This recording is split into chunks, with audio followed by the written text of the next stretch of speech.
Where should FC Cincinnati's proposed stadium go? Where would the city have put a new Amazon headquarters? Well, there is a group right now, a guild in fact, that holds the answers to questions like these, and they are in Cincinnati right now getting a new perspective of our city.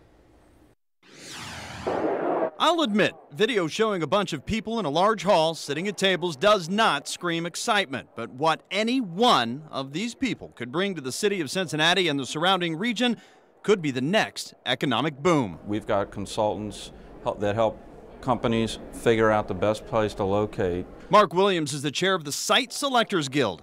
Never heard of it? Neither had I. But this week they gathered from around the world for their annual conference held this year in the Queen City. We've crowned our city the Queen. From the river's edge to the tops of our 7 hills. This was part of the sales pitch video the site selectors were given by the Regional Economic Development Initiative Cincinnati. They have the opportunity to really make a game-changing project if they bring one of their clients to Cincinnati. And that means new jobs, and that means potentially hundreds of millions of new investment. They wanted us all to see the new Cincinnati, what's going on in Cincinnati, why Cincinnati might be right for our client. That new Cincinnati showcases a revamped Over the Rhine, success stories at the banks with GE and newer transportation like the streetcar, and the Amazon Prime Hub at CVG, which will bring in billions and more than 2,000 jobs. But the city, as you may recall, was overlooked last year for Amazon's new headquarters.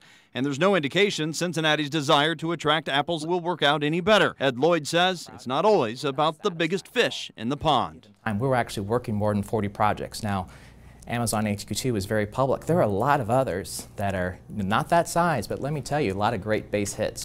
By the way, those base hits that he's talking about are jobs that, land 100 or 200, 300 jobs, which is nice, obviously, for our community. Lloyd calls this gatherings of site selectors the Super Bowl when it comes to economic development. First time this group has actually held its conference in the Midwest. And Ready Cincinnati says its efforts have already created 22,000 new jobs over the past 4 years. And they really hope these site selectors, after visiting Cincinnati, will go back and talk to their clients and say Cincinnati, of course, is the place you should move your business. That'd be awesome. It'd be awesome, but not if they like warmth in spring. No.